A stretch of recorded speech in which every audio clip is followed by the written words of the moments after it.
All right, chat. We'll watch each of them. We'll watch Ludwig's first, then we'll watch Moist Critical's. Oh man, a huge embarrassment. That's fine, Fish. I want to watch it. I feel like I need to preface this video by letting you all know I've never played a game of Overwatch in my life. Not because I think... No wonder. Dude, he's handsome, rich, has a girlfriend. That's the fucking key! I think I'm too good for it or because the game is bad. It's actually the opposite. I think I would like Overwatch a lot, which is the problem. I don't want to get addicted to another game where I'm rolling the dice for good teammates in hopes of hitting an arbitrary rank to justify Hey, yo, hit me up. all the time I spent playing the You got game. at least one good teammate. I already do that with Valorant. However, even someone like me who's not that interested in Overwatch is wildly interested in all the drama surrounding it after a huge announcement was dropped by the Overwatch team today that everyone's upset about. Oh, And no. if you guys don't even play Overwatch yourselves, I think you'll find it interesting. It all started with this tweet, which seems, again, so innocent. It says, game director and executive producer took a peek into the future of Overwatch. Eyes emoji. Watch this segment for the latest on PvE and everything else we have planned. Star emoji. That's good. It seems like a fine thing. Oh, it's just a plan for the year. Always follows Super. Dude, Super actually is connected with other streamers. We're on our own little Overwatch island, except Super. Super's gonna fucking row his boat out into the other lands. Super, quote retweets and says, okay, this is what I'm getting. PvE scrapped, talent trees and lots. That isn't following Aaron Keller, LMAO. There's no fucking way you just typed that, right? It's a video. Long-term progression scrapped, and the only thing we're getting for PvE is archive-style missions every once in a while. Epic. What happened to the last 3.5 years? And if that makes no sense to you, you're like me. You haven't played this game, so let me give you some context. And to do that, we have to teleport back to 2019. A simple Wow, he has the lore. time, a pre-COVID time, and a terrible time to be at Activision Blizzard because they had a bad year. It started with them separating from one of their best developers, Bungie, which dropped their stock a little bit. Then they had to lay off 775 staff members despite having an amazing 2018. And then they had all the backlash for firing casters and banning Hearthstone players over their Oh support my of God. Hong Kong, which led to forgot the about Overwatch that. character actually Holy being the shit. symbol of support for Hong Kong.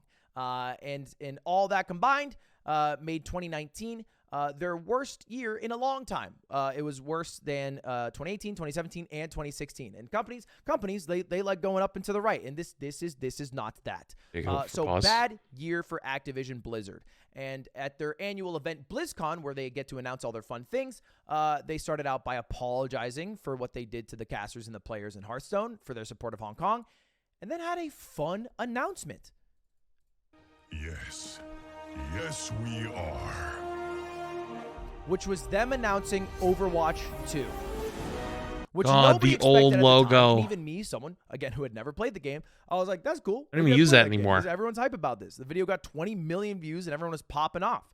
And they expanded on what Overwatch 2 was supposed to be, because no one really saw it coming, so no one really knew what the goal was of the game.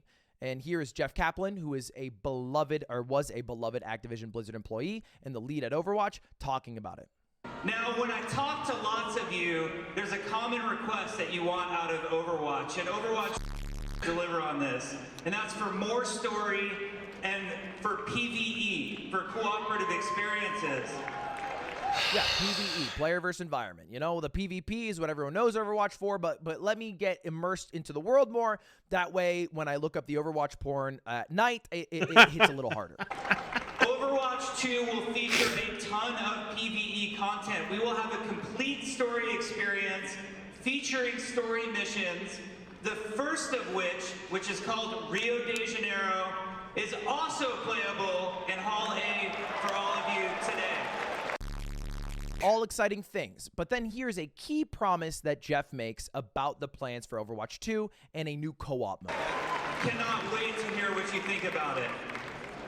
In addition, as you saw, we have something called hero missions, which hero missions are focused on highly replayable cooperative experience. The analogy we like to use on the team is similar to what adventure mode is to Diablo versus its campaign. Okay. That's what hero missions are intended to be. He's got the Powered by receipts. this really cool progression system where you can level up your heroes, get more powerful, customize your abilities. Makes sense. Basically, they have a new co-op mode with different replayability features, skill trees. Basically, every time you play with your friend, it'll be a new experience. It'll be fun. It'll make you want to play Overwatch more without getting bored. That's the main promise that he gave at this announcement at the end of 2019. End of 2019. Keep that date in mind. A year passes, 2020. Nothing really announced. 2021 hits. Big announcement. Jeff Kaplan, the guy who was on the stage we just listened to, is leaving Blizzard after 19 years. 2022, And this guy, 2021 again, hurt. is a I was legend, there. super beloved by all of the fans and the players of Overwatch and the guy who is leading the game. And so for him to leave got people a little bit nervous. And there started to be some hints that they might have announced Overwatch 2 too early, that they should have waited a little bit. Not just because fans were getting antsy, but because it was hurting Overwatch, the original game, Overwatch 1.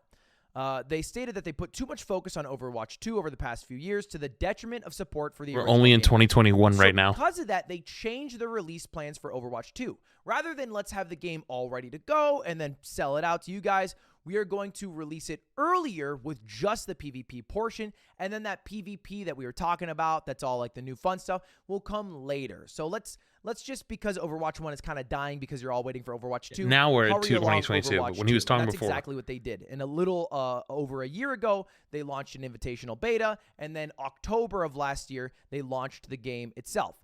And the game's launch didn't go so hot. It wasn't the best launch of all time. Now, I don't know if this strategy was necessarily dumb, by the way, before we jump to how bad the game launch was. Overwatch wasn't doing very well after the announcement of Overwatch 2. I mean, viewership was declining throughout this period. They were averaging less for their kickoff events than XQC averages. Look, 50K in 2022 for their kickoff. You know, do you think Overwatch League fans are going to get mad at Ludwig for this one? XQC, he's at 62K right now. So I get the concerns internally and why they needed to rush out Overwatch 2, and that's exactly why they did it. But the launch did not go great. And here's Wow, that was a very niche blog, by the way, that he had open. So he really did his research. I'm impressed. Given his review of it. The haters have been calling this game Overwatch 1.5. I gotta say, haters, you guys are stupid. You don't know what you're talking about. This is more like Overwatch 1.1. 1.2 is gonna go And crazy. he goes into why all there's so many problems with Overwatch, but you don't gotta just take Donkey's word for it. You can just go to the Overwatch subreddit and sort by top for the past year, and everybody's upset. Both in terms of what the game offers and how it's monetized now. And they talk about how the subreddit's in damage control mode. And how honestly, there's just a bunch of r/Overwatch things kind of happening sucks. in Overwatch, and how they don't give you nearly enough skins for your devotion, and how the best days are now behind them. And there is still one hope, though. If you go to any of the threads or any of the comments, there's still one hope that Donkey kind of puts out here. But now to finally have Overwatch 2 in my hands, it feels like a major defeat. It feels like Blizzard could be the next BioWare. However, we still haven't played the co-op mode, which for me is the main draw of Overwatch 2. For the sake of the fans, I hope that 99% of the development team has been focused on the co-op. Because We found out today that's not true, and actually at the launch of Overwatch 2, they've actually been working on PvP almost exclusive. Oh no. I don't know what they've been doing for more than 2 years with the PvP. So PvP overall a bit disappointing. It's very similar to Overwatch 1, although fun to play, and I know many people who do play it, and maybe it's balanced a little bit better. It is not a sequel. It is not Overwatch 2. It is just an update to the original game. And PvE, is the thing that everyone is excited for. Oh, And no. that brings us to today and why their announcement was so bad. So let's take a look again at this tweet with the eyeball and the star emojis. And then take a look again one more time. By the way, that was he is actually really knows his shit. I'm very impressed. The skill tree promised, right? This is the hero mode with the skill tree. Oh no. Super huge He's got the replayability. screenshots. Now let's watch it together. And so we're left with another difficult choice. Do we continue to pour all that effort into PvE, hoping that we can land it at some point in the future? Or do we stick with this set of values that we've aligned on and focus on the live game and focus on serving all of you? Now, this is the executive producer who prefaced this by saying running Overwatch 2 PvP by itself is very difficult and we want to do a good job, but we don't know if we can do a good job and do PvE. And so then he drops his bomb. With everything we've learned about what it takes to operate this game at the level that you deserve, it's clear that we can't deliver on that original vision for PvE that was shown in 2019. What that means is that we won't be delivering that dedicated hero mode with talent trees, that long-term power progression. Those things just aren't in our plans anymore. And we know that this is going to be disappointing to many of you, which is It why we hurts wanted so to bring much it up worse before we second talk time. about the roadmap. And to be perfectly honest, it's been really difficult for many of us and a lot of folks on the team who've poured their heart and soul into that stuff. Now, I do not envy being a developer, ever. Even in the best of times, you still have people who are just dogging you for more and more and more. But this is just a simple lack of hitting expectations. Expectations were set and expectations were failed to be met. And that will make people upset, and I think justifiably so. But that's the huge bomb. All the PvE, all the things that Jeff talked about on stage that we watched together are not happening. And so where the PvP experience was a bit of a disappointment because it didn't feel very different from Overwatch 1, the PvE is not even going to happen anymore. They said they'll have some story-driven things that might occasionally be canon, but it'll be somewhat like seasonal, kind of like they've done in the past, as opposed to the much larger plan that was in place before. And that's where Overwatch is at now, which is sad. It hurts. You know? And maybe you can think to yourself, oh, It really hurts to hear from an outside perspective too, because like he's not really invested in the game, doesn't really follow it. But even he can tell, like from miles away, holy shit, you guys are not having a good time. I'm glad I am Team Valorant or still playing TF2 for some reason because it's really fun. Wait, I want to rewatch that. Is before, and that's where Overwatch is at now, which is sad, you know. And maybe you can think to yourself, oh, well, I'm glad I am Team Valorant or still playing TF2 for some reason because it's really fun. I don't know what you guys play. But I think it's just sad for the people who enjoyed this game because I know a lot of them personally. Even my editor, Shake Drizzle, I think is like a paper 2 Overwatch player. And he loves playing that shit every night. He'll even be late on edits just to play that game a little more. And now he can't have fun co-op with all his friends. Sad. Wish they did a better job over at the Activision Blizzard, but I think this was a lot of internal pressure from higher-ups to deliver on a product and overhype a product to get them out of a tumultuous time, which led to disaster for the game itself. And that's it. That's all you got to know. Fuck, So we were that's why everyone's mad at sacrificed for Overwatch. PR. All right, that's it. See you later. Have a good day. Subscribe, everybody, if you want. All right, see you later.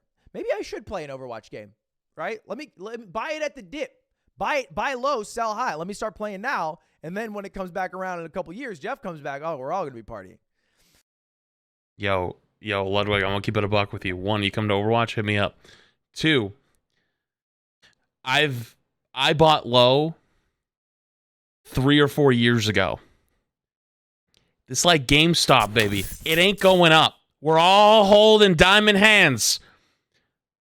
But I hope there ain't something that comes that makes me need to sell it because it has not gone up very far. It has not been a great retirement investment. Let me tell you, if I was an Overwatch, if I was a Fortnite streamer, I probably wouldn't be driving a Honda. Man.